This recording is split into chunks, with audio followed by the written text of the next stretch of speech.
İyi akşamlar Medya Haber izleyicileri. Uzun bir aranın ardından özel gündem programıyla tekrardan karşınızdayız. Özellikle 8 Aralık'ta yeni bir süreç başladı. Baas rejiminin yıkılmasının ardından Suriye'de bir yıllık geçen süreç içerisinde yaşanan gelişmelerin ardından yeni bir yıla girilerek aslında Suriye'de de yeni bir değişim süreci başlamış oldu. Bu eksende Suriye'de neler yaşandı bir yıl içerisinde?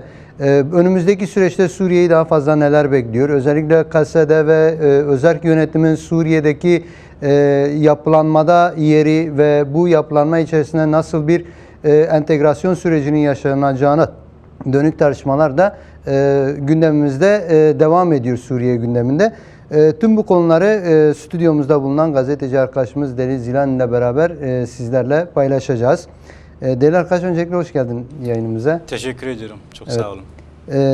Bir yıl geçti Suriye'de Baas rejiminin yıkılmasının üzerinden. Bu bir yıl içerisinde aslında yoğun olarak Suriye gündemini tartıştık. Sizin de katılımınızla birçok defa tartıştık. Yine de bir genel olarak böyle geçen yıl yaşananları değerlendirecek olursak Suriye'de nasıl değişimler sağlandı, ne değişti, ne değişmedi? Evet, yani evet, şimdi Baas rejimi yıkıldı, bir yıl oldu. Bu Suriyeliler için tabii ki olumlu olarak değerlendirilir. Çünkü hep merkezci olan, Suriye'nin sosyolojisine uymayan bir rejimin kurulması ve bunun üzerine bir rejim inşa edilmesi ve aslında Baas rejimi tarihi boyunca da hep darbelerle asla toplumsal sorunlara çözüm getiremeyen bir rejimdi ve aslında belirtti daha önce kesilmişti. Bir yıl önce de yıkılıp gitti. Yani Baas rejimi şu an kalmadı. Ama yeni bahsedeceğimiz son bir yıl içerisinde Suriye'nin daha tam olarak nasıl şekilleneceği ile ilgili bir netlik yok. Suriye'nin özellikle son 13-14 yıl içerisindeki savaşın yaratmış olduğu tahribatlar olduğu gibi duruyor. Ekonomik sorunlar olduğu gibi duruyor. Suriye'de hem ölümlerin yaşandığı hem de ciddi bir göç sorunun olduğu ve toplumsal kesimlerin hemen bütün kesimlerde bahsedilen sorunlar olduğu gibi duruyor ve çözülmeyi bekliyor. Tamam, şu an Golani'nin işte İdlib'den getirip Şam'da olması ve bunun üzerine Suriye'de yeni bir dizayn, yeni bir deyim yerindeyse yeni de bir ülke yaratma planları var. Suriye eski Suriye olarak değerlendiremeyiz siyasi olarak. Çünkü çok fazla aktör var, çok fazla plan var. Bu bölge ülkeleri, yani Türkiye gibi, İran gibi, Irak gibi ülkeleri çok aşacak Suriye üzerinde planların olduğunu biliyoruz. Örneğin en başta Amerika, İngiltere, Fransa ve yine bu işin dizaynının öncülüğünü ettiği, yani temel politikasını yürüttüğü güçlerden biri de İsrail'dir. Bunlar hepsi gerek Orta Doğu'da özellikle de Suriye'de bunlar, hani bu güçler Suriye'nin dizaynında yeni nasıl şekilleneceğiyle ilgili yer alıyor. Aynı zamanda 2010'da başlayıp ve günümüze kadar gelen Kürtler, yani özerk yönetim ve onların yaratmış olduğu mücadele var. Yine diğer halklarla birlikte. Şimdi bu öyle çok basit görebileceğim çok basit sorunlar değil. Sonuçta yıkılan bir rejim var. Çığ gibi büyüyen ve sorunlar var Suriye'de. Her kesim, her boyutuyla birikmiş olan biriken sorunlar var. Hatta da adeta diyebiliriz ki Baas rejimi arkasında bir enkazı bırakarak yıkıldı. Ama maalesef geçtiğimiz bir yıl içerisinde de Bu enkazı nasıl kaldırılmasıyla ilgili doğru bir yöntem, demokratik bir yöntem, gerçek anlamda çözüm getirebilecek bir gelişme de görmedik. Örneğin şu an Colani ya da geçici Şam hükümeti dediğimiz bu sorunlardan çok uzak bir pozisyondadır. Aynı zamanda aslında hatta nicel olarak Baas rejiminin son 14 yılda yapamadığı ölüm ve katliam anlamında örneğin Colani istatistik olarak Baas rejimden daha fazla katliam yaptı. Yani var olan sorunlara daha büyük sorunlar ekledi. Onun için Suriye önümüzdeki süreçte bu sorunlarla nasıl şey yapacak, çözebilecek? Rejim yani Baas rejimi baş edemediği için, doğru yaklaşamadığı için, doğru bir çözüm gücü olamadığı için yıkıldı. Yıkılmamak için yani Suriye halkları ya da Suriye'de yaşayan halklar gerçek anlamda kendi değerleriyle demokratik, özgürce yaşayabileceği bir Suriye'yi arzularken şimdi Suriye halkına farklı bir sistem dayatılıyor. Yani Selefi, cihadist ve tekçiliği dayatan, merkeziyetçiliği dayatan, farklılıkları görmeyen bir sistem kurulmaya çalışılıyor. En azından bunun çabaları içerisindeler. Ancak önümüzdeki süreçte bunlar eğer yani deyim yerindeyse sağ versiyonu olan Baas rejimi sol versiyonu olan Baas rejimi yerine eğer sağ versiyonu olan HTŞ ya da Şam hükümeti, geçici hükümeti bu şekil bu mirası devralarak farklı bir şekilde sürdürürse onun da ömrü uzun olmayacak. Kaldı ki bu var olan sorunlar daha fazla büyüyerek de bu enkaz daha fazla olur. O yüzden Suriye'nin bir yıl içerisindeki yaşanan sorunları ele aldığımızda gerçek anlamda çok bu oldu, olumlu anlamda bu oldu diyebileceğimiz bir gelişme olmadı. En azından Şam merkezli şu anki yürütülen politikaya baktığımızda. Evet.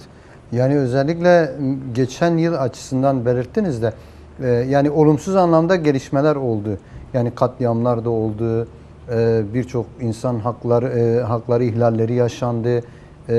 Ve şey olarak yani izlenim olarak çok olumlu, pozitif bir izlenim ortaya çıkmadı. Ama pozitif anlamda Suriye'de herhangi bir gelişim yaşanmadı mı? Yani pozitif olarak şu gelişti. Yani Suriye'de yaşayan halkların özellikle özerk yönetimin yol haritasına baktığımızda Suriye için öngördükleri politikalarına baktığımızda bu kendisiyle birlikte diğer halklarda örneğin Dürziler, Aleviler, biraz daha seküler, liberal olan Sunni Araplar, bir de farklı özellikle özerk yönetim bölgesinde ve Suriye'nin diğer kesimlerinde. Tam şimdiye kadar 14-15 ile aşkındır. Özerk yönetim bölgelerinde bu halklar yaşam budur. Gerçek anlamda Suriye'de nasıl bir sistem inşa edilecek ve bunun öngörüsüyle, bunun kendi deneyimleriyle, kendi mücadeleleriyle bunu inşa ettiler ve özerk yönetim bölgesinde bunlar şu an yaşanıyor. Ve burada her halk özerk yönetim çatısı altında kendini ifade edip demokratik haklara sahiptir. Bu bil içerisinde bu aslında Suriye'nin bütün tabanına yani diğer bölgelere de yansıdı. Bu son derece önemlidir. Çünkü Baas rejiminin yaratmış olduğu bir algı vardı ve halk aslında bu algıyı pek fazla kıramıyordu. Yani bunu kabul etme durumu söz konusuydu. Ama şimdi öyle değil. Yani Suriye halkı farklı bir yaşamın mümkün olduğunu ve bunun da aslında özerk yönetim bu algı yarattı. Yaşam demokratikleşebilir, sistem demokratikleşebilir, halkla bir arada yaşayabilir. Hani tekçiliğin dışında, mezhepçiliğin dışında, ötekileştirilmenin dışında bir alternatif yaşam sistem yarattı.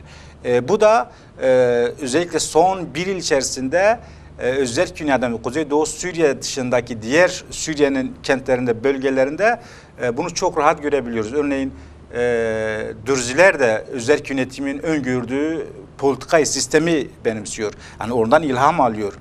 Aleviler herkese, diğer bahsettiğimiz farklı kesimler aynı şekilde var olan rejimi artık yani eski rejimi artık reddediyorlar ki kalmadı. Yeni inşa edilecek rejimin nasıl olması gerektiği, yani nasıl bir Suriye olması gerektiği ilgili son derece berrak bir algıya sahip olduğunu, bu da kuşkusuz özerk yönetimin yaratmış olduğu bir mücadele sonucu yaratılan bir algıdır. Ve bu sadece bir algı değil, aynı zamanda bu sorunlar çözülmese, yani şimdiye kadar sürdürülen politikayla, merkeziyetçi bir politikayla bu sürdürülürse Suriye'nin hiçbir sorunlarının çözül olmadığı gibi kim Şam'da olursa olsun, hangi hükümet kurulursa kurulsun, yani başkanı kim olursa olsun, bunun ömrü de fazla olmayacak. Bu da sosyolojik ve siyasi olarak önümüzde duran ve kendini birçok boyutuyla kanıtlayan bir gelişme olarak önümüzde duruyor. Evet, yani geçen bir yılın ardından özellikle son bir ay önce yaşanan bir Trump ve Şara görüşmesi de olmuştu. Özellikle son bir ay içerisinde yaşanan gelişmeleri de biraz böyle tek tek ele alıp incelersek şöyle bir durum da gelişti. Yani Suriye'nin yeniden yapılanmasına dönük farklı bazı söylemler ve gelişmeler yaşanıyor. Trump görüşmesinin ardından hem içeride hem dışarıda, uluslararası arenada Suriye'ye yaklaşımda da bazı farklılıklar var. Bunu neye bağlamak gerekiyor? Özellikle en son işte geçtiğimiz gün şartlı da olsa Sezar yasalarının kaldırılması. Bir bu mesela gelişme olarak, değişim olarak diyelim. Yine İngiltere'nin bazı entegre olmuş askeri güçlere yaptırım uygulaması. Özellikle Türkiye'ye bağlı SEMA güçlerinde daha önce yer alıp da daha sonra Suriye ordusuna entegre olmuş güçlere İngiltere şu anda yaptırım uyguladı. Bu tür uluslararası yaklaşım değişimleri de var. Şimdi bunlar Suriye açısından son 21 günlük, bir aylık süreç içerisinde nasıl bir izlenim ortaya çıkarıyor? Yani bana göre bunun iki boyutu var. Birinci boyutu Suriye'nin dışarıdan, örneğin bu proje sahibi dediğimiz Amerika'sı, İngiltere'si, yine de İsrail'in inşa etme, yani İsrail'in öngördüğü, onların deyimiyle İsrail güvenliği sağlama politikası, Şara ya da geçici hükümet dediğimiz bu var olan yapı onların öngördüğü dizayn için gerekli olduğunu artık anlaşılıyor, biliyoruz bunu. Bir biçimiyle bunu kullanacaklar. Çünkü hani deyim yerindeyse Amerika kendisi için aslında yeni bir ülke kuruyor. Dizayn ediyor. Bunu yaparken önce ne yaptılar? Suriye'de hangi güçler etkiliydi? Örneğin İran çok etkiliydi. Rusya etkiliydi. Türkiye de çok etkiliydi. Dikkat edilirse son dönemlerde yavaş yavaş artık iyice renklerini belli ettiler. Yani Suriye dosyası artık ABD'nin elinde olduğunu artık net bir şekilde biliyoruz. Ve bunu yaparken İsrail'den bağımsız ya da İsrail'in politikasından bağımsız ele alamayız. Bu entegre bir şekilde, yani nasıl eşgüdümlü bir şekilde İsrail'le birlikte bu işi yürütüyorlar. Bu işin dış tarafı, yani Amerika, İsrail ya da diğer aktörlerin Suriye üzerindeki rolleri var, misyonları var ve kendilerine göre bir sistem inşa etmeye çalışıyorlar. Aynı zamanda Suriye'nin kendi iç sorunları var. Ve bu iç sorunlarından biri, örneğin bir Kürt sorunu var. Bir rejim sorunu var. Yani az önce bahsettiğimiz ya, bu ülkede bir savaş yaşandı ve ortada bir enkaz var. Bu enkazın kaldırılması için de haliyle bazı değişikliklerin olması gerekiyor. Tamam, işte Jolani İdlib'de getirip Şam'a gittin, tamam artık kendilerine zaten başkan da ilan ettiler. Tam sorun bu şekilde demek ki çözülmüyor. Çözülmeyecek de. Onun için yapılması gereken durumu. Örneğin ortada şu an anayasa yok. Sen entegrasyondan bahsettin. İşte daha önce bunu açıkladılar. İşte geçici Şam hükümeti. Suriye'de hani Kasede'nin dışında birçok farklı gruplar var. HETEŞ'in içinde de birçok farklı grup var. Aynı zamanda Türkiye bağlı farklı SAMO dedikleri güçler var. Suriyeli olmayan onlarca farklı radikal cihadistler var. Bunların yanı sıra 2000'den fazla, 2000-2500'den fazla resmi örgütsel yapısını koruyan DAEŞ'ler var. Hani bu biraz daha son dönemde gündemdir. Bunu belki daha fazla tartışabiliriz. Evet. Şimdi bunların hiçbiri entegre oldular. Yani şey yaptılar. Hatta şeye dahil oldular. Yeni Suriye ordusuna dahil oldular diye kamuoyuna açıklama yaptılar değil mi? Şimdi örneğin Şeyh Mesud'a saldırdılar. Her gün özerk yönetim bölgelerine saldırdılar. Alevilere saldırdılar. Dürzilere saldırdılar. Şimdi geçici hükümette ya da Şam hükümetine bunu sorduğunda bu bizimle ilgili değil. Peki ama siz ilan ettiniz. Bu güçler hani biz yeni bir Suriye ordusunu kurduk. Bunlar da artık Suriye ordusu adına hareket ediyorlar. Yani demek istediğim bir şey yok. Yani kimse silahını bırakıp ya da Suriye ordusu dedikleri işte HETEŞ'in açıkladığı şekilde olmadı. Şöyle şey kime bağlıdır? Bu Türkiye bağlı çeteler. Her biri kendi başına. Şey değil, hatta örneği var. Bu Şeyh Mesud Eşrefi döneminde şeye saldırdıktan, o mahallelere saldırdıklarında Ebu Kasr'a gidip işte onlarla toplantı yapmak istiyor. Ya biz en azından bir koordinasyon kuralım, birlikte saldıralım ya da böyle olmaz, bize mal oluyor. Seni ciddiye almıyoruz diye işte Savunma Bakanı ciddiye almıyorlar. Yani biz talimatımızı Türkiye'de alıyoruz diyorlar. Birincisi öyle bir ordu da yok. Hükümet dediğimiz bir hükümet yok. O nedenle şimdi bu sorunuza gelecek olursam bu sorundur. Yani kamuoyunun özellikle Amerika'nın işte bahsettiği Suriye hükümeti, Jolani'yi Amerika'ya götürmesi, Birleşmiş Milletler'in salonlarından konuşturulması, bir meşruiyet arayışı var dışarıdan. Çünkü onlar için gerekli. Suriye'de bir sistem kurulursa, yani onların istediği şekilde bir sistem dizayn edilirse İsrail için çok gerekli, Amerika için çok gerekli ve İngiltere'nin diğer Avrupa ülkelerindeki bu aktörler için çok gerekli bir ülke. Bir an önce bu meşruiyeti vermeye çalışıyorlar. Ama bir türlü yapamıyorlar. Bir yeri kapatıyor, bir yerden açık bulunuyor. Çünkü örneğin sen Kayser yasalarından bahsettin. Şimdi bu tamam, yasaları kaldırdılar. Ve bu biraz daha ciddi bir ekonomik sorunu var Suriye'de. İnsanlar gerçek anlamda yani geçimlerini sağlayamıyorlar. Bu halkın üzerine çok ciddi bir baskıdır. Ama sözüm ona, bu yasayı niçin çıkartmışlardı? Baas rejimi üzerinde bir baskı uygulamak için çıkartmışlardı, değil mi? Yaptırım amaçlı. Yaptırma amaçlı bunu yaptılar. Baas rejimi gitti.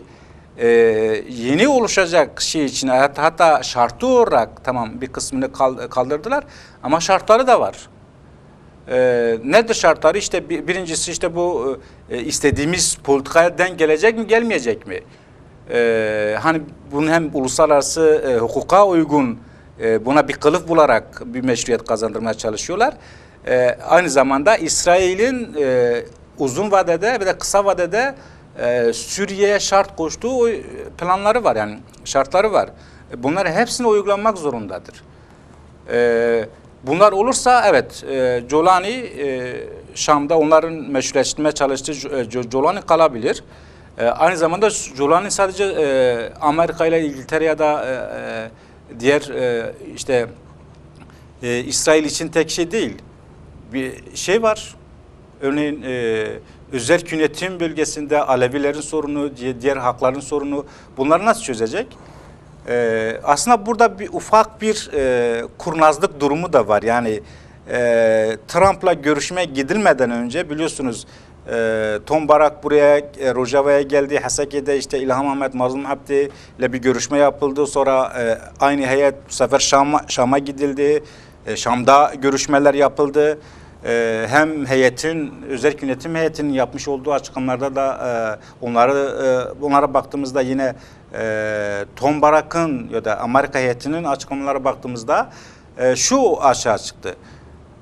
Şam hükümeti var olan bu sorunu çözmek istiyor işte hemen hemen sözlü olarak anlaşılmadığı bir konu kalmamış. Bütün konular üzerinde mutabık kalındı, anlaşma sağlandı. Sadece bunu resmi olarak imzalanması kaldı diye kamuoyuna bu şekilde biz biliyoruz. Gitti Trump'la görüşmelerde de bazı şeylerde hem Tom Barak'ın açıklamalarında hem Mazlum Abdi'nin açıklamalarında bazı şeyler de kamuoyuna yansıtıldı. Şimdi insanlar, halk dedi tamam o zaman anlaşma sağlanmış.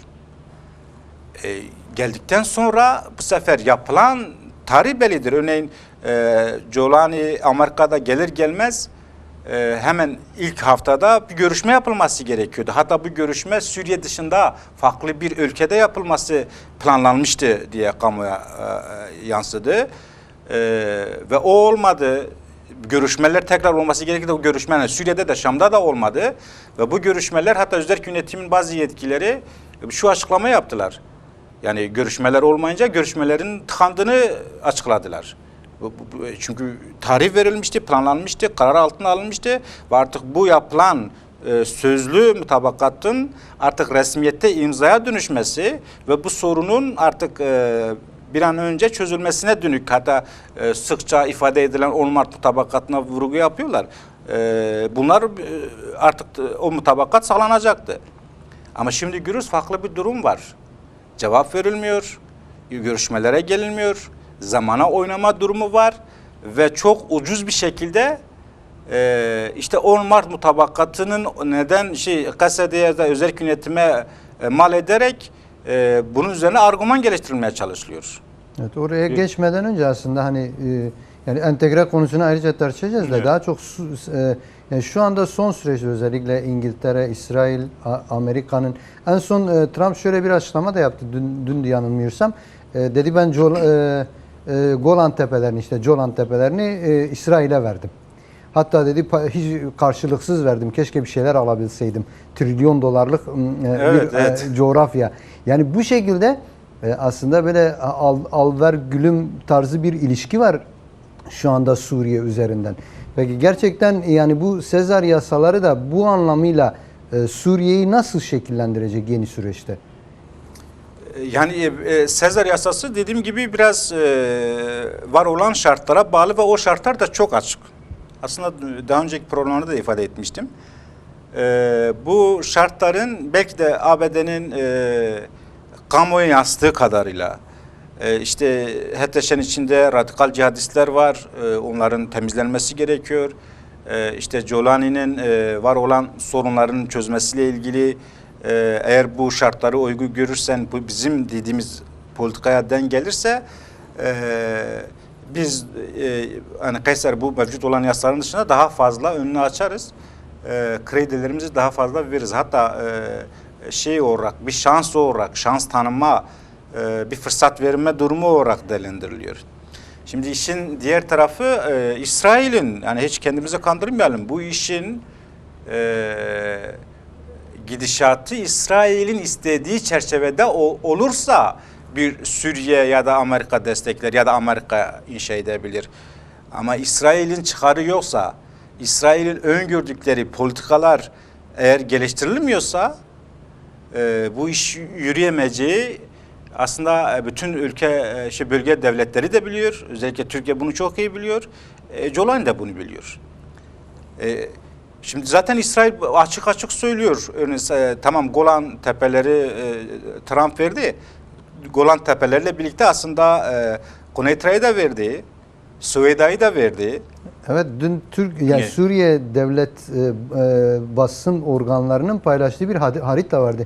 Yani bu haritada bile resmi olarak artık Golan Tepeleri Suriye haritasından çıkarılmış. Yani Şam'ın güneyine kadar geliyor ve bu İsrail diyor ki burası hani diğer bahsedilen bölgenin tamamı bir tampon bölge silahlandıracağı bir bölge olarak görüyor.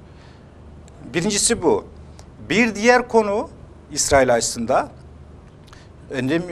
istemiyor. yani o temel argümanları işte İsrail güvenliği olarak yapıyorlar ya.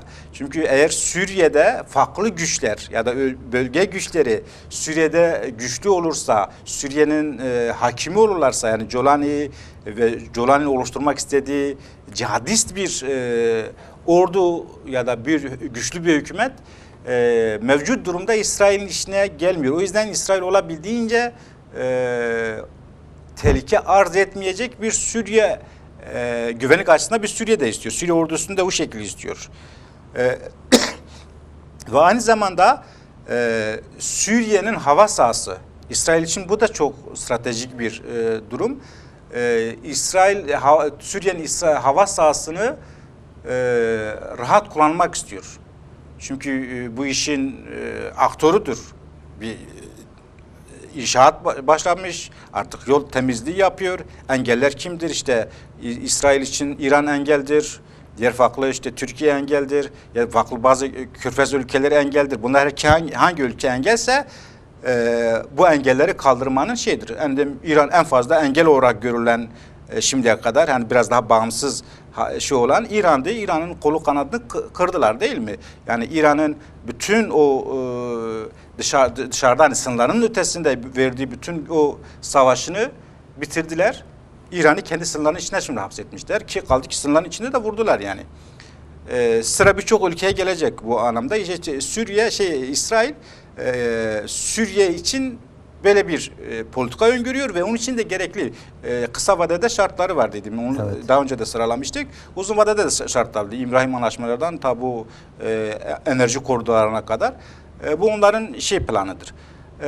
Onun için Jolani onlar için ideal bir durumdur şimdi. Yani bu gördükleri politika hem Amerika açısından hem İsrail açısından ideal bir pozisyondadır. Çünkü de yok zaten. Yani karşı gelebileceği bir gücü yok. Kullanacağı bir argüman da yok. Belki Rusya, İran ya da Türkiye bunun üzerinde eğer Suriye'de çok etkili olmuş olsalardı Jolani biraz bu konuda yapabilirdi. Şimdi biliyoruz ki o anlamda da diğer komşu ülkelerin de çok rahat Suriye, yani İsrail, Amerika aşıp Suriye'ye müdahale etme durumları da yok. Onun için Jolani onlar için idealdir. Kayseri yasalarının kaldırılması da, Jolani'yi meşrulaştırmaya çalışılması da biraz da bundan kaynaklı olduğunu ben düşünüyorum. İşte tam bu noktada az önce belirttiniz, yani İsrail açısından Suriye'den sonra sıra farklı devletlere de gelecek. Bu anlamıyla özellikle Suriye'de bir aktör olmaya çalışan Türkiye'nin bu süreçte biraz gerilediğinden bahsedilebilir mi? Veya Suriye'de kan kaybettiğinden bahsedilebilir mi gerçekten? Suriye'nin sahibi olarak görüyordu Erdoğan ya da Türk devleti. Niye sahibi olarak görüyordu? Çünkü birincisi zaten bunlar yıllardır bunlarla birlikteyiz. Bunları eğittik, donattık, onlarla içli dışlıyız. Hatta yetmedi, biz yaptık yani onlar açısından diyor, biz bir HTŞ var. Tamam, öncesinde işte El Nusra vardı, öncesinde işte sonra DAEŞ vardı. DAEŞ biraz deşifre olduğu için, artık kamuoyunda teşhir olduğu için sahip çıkılamayacak artık yani alttan da zaten sahip çıkıyordu ama kamuoyunda sahip çıkamıyordu. Çünkü böyle bir politik orada, siyasi orada sahip çıkamazdı. Ne yaptı? Yetmemiş gibi bir de kendisi için bir çete örgütünü kurdu. Yani Türkiye, tamamıyla Türkiye bağlı, hala da öyledir. Yani değişen bir şey yok. Suriye Milli Ordusu denilen o çeteler Erdoğan'ın özel ordusu, yani TSK'nın bir koludur şimdi. Tamamıyla şu an onlara bağlıdır. Daha hala da maaşlarını, o TSK'dan alıyorlar. Tamamdır, o zaman Suriye benim. Baas rejimi de düştü. Jolani zaten benim dostum. O Şam'a gitti, benim adıma gitti. Zaten ilk ziyaret eden Hakan Fidan'dı. Yine İbrahim Kalın'dı. İstihbarat. Ve sonra Türkiye'ye çağırdılar. Velhasıl Suriye'nin sahibi olarak görüyorlardı. Bir de açıklaması üstüne gelince Trump'ın, Erdoğan akıllı bir adamdır, işte Suriye'yi işte yıllardır savaştı, çabaladı. emek verdi. En sonunda da Suriye'yi aldı. Ama işler sonra baktık öyle değil. Erdoğan buna gerçekten inanıyordu. Suriye benimdir, istediğim gibi şey yapabilirim. Hani Suriye'deki engel olarak Erdoğan'a karşı engel olan kim vardı? İşte Kasya'da var, özel yönetim var. Onları da ben bir biçimiyle kamuoyunu oluştururum, uluslararası hukuksal kılıflar uydururum, diplomasiyle bilmem şeyle saldırırım. Onları da tasfiye ederim. Suriye tamamıyla benim olur. Böyle olmadı. Yani şimdi Türkiye'nin Suriye'deki rolü tamamıyla geriledi. Yani aslında öngörülen politika çöktü Türk devletinin Suriye'de. Çünkü birkaç madde sayalım. Şimdi ABD'nin, İsrail'in, İngiltere'nin, hatta Avrupa'nın, Amerika'nın, Fransa'nın Suriye üzerindeki hesapları var ve o bizzat rol oynuyorlar. Yani dizaynda, Suriye'nin şekillenmesinde rol oynuyorlar. Hatta İngiltere şeyi açıklamadılar. Biz daha önce eğitiyorduk yani. Jolan'ı biz eğittik, bizim adamımız. Yani sen nasıl bizim adamımıza sahip çıkarsın? Yani Türkiye'ye mesaj verdiler. Suriye'de varlar bu aktörler. Aynı zamanda Körfez ülkeleri de diyor biz de işte Suriye'de varız. Yani hatta ciddi anlaşmalar yapmak istiyorlar, işte ekonomik yatırımlar yapmak istiyorlar. Özellikle Suudi Arabistan şu anda çok aktif. Rusya'da diyor zaten şeyde ben de varım şu an zaten kıyı şeridinde falan üslerim var. Diyor, ben de varım, Rusya'da şey yapabiliyor. Şimdi bu kadar uluslararası aktör, bu kadar bu güçlerin Suriye üzerinde hesapları varken Türkiye burada şey yapamaz. Kaldı ki az önce ifade ettiğim dönüp dolaşıp aynı yere geliyoruz. Hani uluslararası politika açısına baktığımızda dönüp dolaşıp İsrail'e geliyoruz. İsrail'in dediği oluyor. Çünkü İngiltere'si de Amerika'sı da ya da diğer farklı batılı güçlerin tamamı yapılan Orta Doğu politikası, özellikle de Suriye politikası İsrail'in politikasıyla paraleldir. Aynı politikadır yani. Şimdi bu durumda evet değişim oluyor. Suriye'de işte Suriye yeni inşa etmeye çalışıyor kendilerine göre. İran'ı bilmem sınırlandırdılar. Ya Filistin diye bir dava kalmadı yani Filistin'i yerle bir ettiler. Yani birçok Körfez ülkelerini yarısını satın aldılar, yarısını dizginlediler, bilmem yarısı kendi denetimine koydular. Türkiye eski politikayla ya da eski argümanlarla Suriye'ye sahip olmaya çalıştı ve bu kaybettirdi. Hani Suriye politikası bu anlamda Türkiye'nin Suriye politikası çöktü. Evet. O da bence biraz durumu da ortaya çıkıyor. Yani bunu biliyor, Suriye politikası çöktüğünü biliyor. Kürtlere saldırıyor, değil mi? Çetelerle saldırıyor, kendisi saldırıyor, ekonomik olarak saldırıyor, politik olarak saldırıyor, diplomatik olarak saldırıyor. Bu aslında bir politika değil, bir çözümsüzlüğün bir ifadesidir, çaresizliğin bir ifadesidir. Tam da o noktada şunu sormak istiyordum. Yani özellikle şimdi ya Kuzey Kürdistan ve Türkiye açısından bir barış ve demokratik toplum süreci de başlatıldı Önder Apo tarafından. Ama bakıyoruz Türkiye devletinin bu süreci getirip tıkattığı nokta yine Suriye konusu oldu. Suriye'deki Kürtler meselesi. Suriye'deki Kürtlerin kazanım noktası. Şimdi bu yani bu sürecin Suriye'ye bağlanması veya bu sürecin Suriye'deki Kürtlerin Şam'la ilişkilerine bağlanması ne kadar gerçekçidir? Yani Türkiye açısından veya ne kadar izlenebilecek bir politikadır? Bence bir noktada bir şey var. Türkiye yani Türk devletinin mevcut şeylerine baktığımızda bir yanılgılı durum var. Hatta eminim Jolani da bunu söylüyordur. Yani tamam ya ben işte adamlar beni meşrulaştırmaya çalışıyorlar. İşte ben Suriye'nin beni seçen o kendi ekipleri tarafından, işte HTŞ tarafından işte ben Suriye'nin işte geçici Cumhurbaşkanıyım en azından o sıfatla şey yapıyor. Kendine geçici bakmıyor. Hakan filan kadar Suriye'yi savunamıyor. Hakan kadar filan kadar Suriye politikasını görmüyor. Bu aslında Türk devletinin özellikle argümanlar nedir burada? İşte eğer Suriye'de Kürtler kendi statülerini kazanırlarsa, işte özel yönetim bir statüye sahip olursa bunlar İsrail'le birleşir ve bu anlamda ben bir şey yapamam. Yani kendi beka sorunu olarak görüyor. Bu böyle politika olabilir mi? Bu şekilde bir argüman kullanılabilir mi? Birincisi onun kendi açıklamaları da var. Diyor işte Suriye toprak bütünlüğü falan sorunları işte kendi aralarından çözsünler. Biz Suriye'de huzurun, barışın bilmem neyin olmasını istiyoruz. Eğer gerçek anlamda böyle bir politikaları varsa, eğer söylem değil de gerçek anlamda bu Suriye dönük, Suriye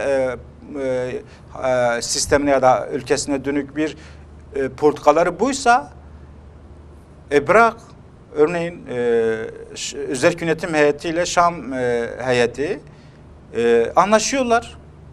Diyor anlaşabiliriz. Birçok konuda da bu sorunları çok rahat çözebileceklerini söylüyorlar.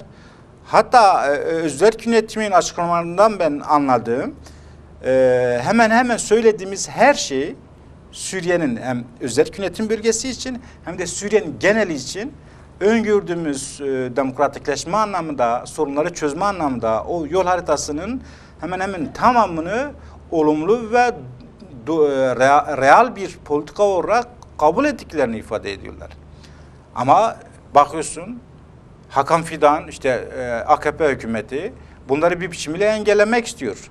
Yani kendi sorunlarıymış gibi görüyorlar. Yani düşünsene sanki özel yönetim ya da Kürtler Türkiye'de Ege bölgesinde işte özellik ilan etmişler. Bunlar da işte onlar kendisi için bir baka sorunu olarak görüyor. Ege bölgesini vermeyiz, bu nasıl olabilir? Ya ne alakası var? Suriye ayrı bir ülkedir. Ve Suriye kendi sorunlarını çözmek istiyor. Kendi sorunlarını yaratılan o kadar tahribatın içerisinde bu halk artık savaştan, yıkımdan, sefaletten kurtulmak istiyor. Kendilerini gerçek anlamda yaşamak istiyorlar. Niye engelliyorsun? Yani başka bir ülkedeki sorun Türkiye nasıl bir beka sorunu olabilir? Yani İsrail'e bağlayacaklar, işte İsrail'le birlikte olurlarsa beka sorunu olur. Kürtler işte statü elde edilirse beka sorunu olur. Kürt halkları tanınırsa beka sorunu olur. Ya bu mantık olabilir mi? Şimdi Bakuriye Kürdistan'da 20 milyon 25 milyon Kürt var. Başlanan bir süreç var. Reber Öcalan'la bir müzakere süreci var. Sen nasıl bunu çözeceksin? Kendi sınırları içerisinde bir Kürt sorunu dahi çözememişken başka bir ülkede ve o ülkenin sorunlarına müdahil oluyorsun. İlla ki benim dediğim gibi olacak. Bir boyutunu unutuyor. Yani bu başka bir ülkenin sorunu. Bir diğer boyutu uluslararası aktörlerin ya da uluslararası farklı güçlerin Suriye üzerindeki planlarını da sanki yokmuş gibi davranıyor. Bu Türkiye için bir acizliktir yani. Bu hiçbir zaman çözüm getirmez ki. Yani saldırıların yönünü aslında Türkiye de çevredir. Böyle bir tehlike de var gündemde yani. Evet. Yani süremizin de yavaş yavaş sonuna geliyoruz. Son olarak entegre konusu çok fazla tartışıldı. Yani geçtiğimiz günlerde zaten bir belgeden bahsedildi. Suriye Savunma Bakanlığı tarafından kime atfen hazırlandığı da belli olmayan ama içeriğinin daha çok özel yönetim ve KSD'ye dönük olduğu anlaşılan bir belgeydi. Başta bu belgenin varlığı yokluğu üzerine de tartışma yürütüldü. Sonra KSD güçlerinden, yine MESED güçlerinden, yetkililerinden bazı açıklamalar da oldu. Böyle bir belgenin masada olduğu tartışılıyor. Bu belgenin içeriğine dönük veya yürütülen tartışmalara dönük ne belirtebilirsiniz? Özellikle hani gazeteci olarak sahada elde ettiğim bazı bilgiler de varsa. Yani ilginçtir. Özellikle Türk medyası tarafından çok aşırı bir şekilde gündemleştirildi. Tamam işte bak Suriye'yi böldüler. Kürtler işte özelliklerini ilan ettiler. Tamamdır artık Şaray, artık işte Colani onların denetimindedir gibi yoğunca bir gündem birdenbire gelişti. Aslında Zeki Akıl bu makalesinde bu belgenin içeriğine ilgili birçok maddeyi ifade etmişti, sıralamıştı, yorumlamıştı. Şimdi birincisi 10 Mart mutabakatı öncesinde de görüşmeler vardı. 10 Mart mutabakatı görüşmesi oldu. Mutabakat sağlandıktan sonra. Ondan sonra birçok defa görüşmeler oldu. Yani diyebiliriz ki Özerk yönetimine de Şam hükümetinin açıklamalarında müzakerelerle ilgili görüşmeler gibi birçok yol kat edildi. Birçok görüşme yapıldı. Neyin olacağını, neyin olamayacağını, neyin asla tartışma konusu olamayacağını ya da özerk yönetimin de kabul edemediği, asla kabul etmediği ve Şam hükümetinin de kabul etmediği şeyler var ve bunların birçoğu da aşıldığı bir dönemde. Şimdi böyle bir belge ortaya atıldı. Sanki bunlar hiç olmamış. Sanki böyle bir müzakere olmamış, öyle bir şeyler tartışılmamış. İlk kez işte özerk yönetim ve Geçici Şam hükümeti bir araya geleceklermiş ve bunun üzerine bir öngörü olarak, yani nasıl bir taslak olarak çıtayı en üst düzeyde çıkartarak böyle bir durum söz konusu. Yani sil başta bir şey olmuş, yani bir belge sunulmuş. Belge kime aittir belli değil. Yani Savunma Bakanı'na diyorlar, Savunma Bakanı bu belgeyi sunmuş.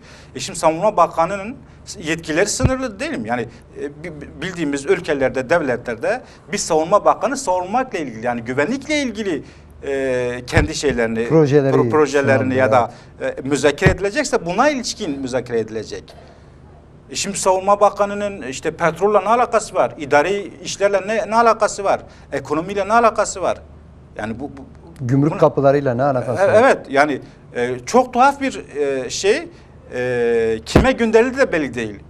Yani Şam geçici hükümeti resmi olarak özerk yönetime bir belge gönderilmiş olsaydı, yani tamam biz şimdiye kadar yapılan bütün müzakereleri, bütün tartışmaları hiçe sayıyoruz. Bizim anlayışımız budur diye bir şey olsaydı bu da anlaşılır. Bunu tartışalım yani, en azından masaya evet, onu koyardı.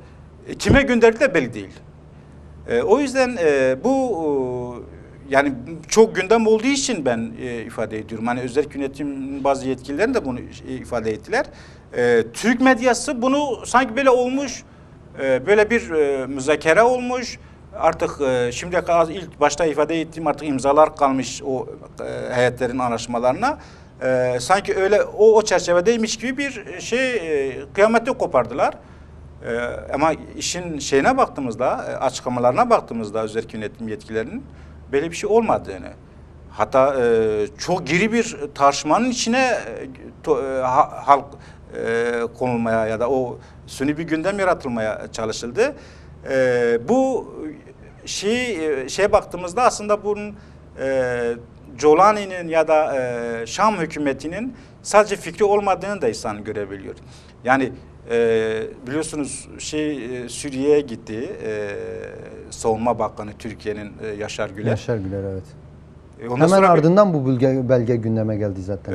Sanki o yazmış olabilir. Evet. Ama haddini fazla aşmış. Çünkü sen Savunma Bakanı, en azından savunma ile ilgili, güvenlikle ilgili şeyler yazsaydın. Diğer şeylere niye girmişsin? Problem nedir? Evet. Ancak yine bu son dönemlerde Mazlum Abdi'nin de açıklamaları oldu. Bazı komisyonlar daha önceki yapılan o çalışmalar devam ettiğini biz görebiliyoruz.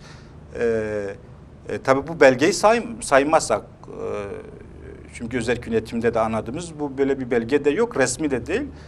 Sadece Türk medyasında aşırıca çok fazla gündem olduğu için herhalde belki evet, gündem oldu. Ama dışında müzakereler yapılan açıklamalara bastığımızda Mazlum Abdi'nin herhalde önümüzdeki günlerde daha da netleşir. Çünkü geç kalındı.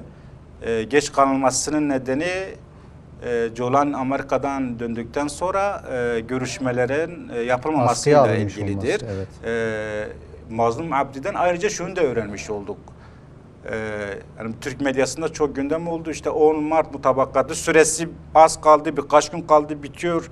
Oysa 10 Mart mutabakatında öyle bir süre şeyi yok.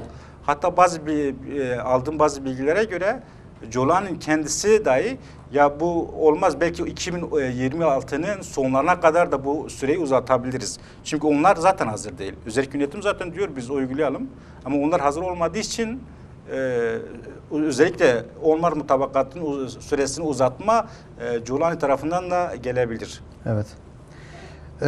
Süremizin sonuna geldik. Süremiz de sınırlı. Katkılarınız için, katılımınız için çok teşekkür ederiz gazeteci arkadaşımız Deli Zilan.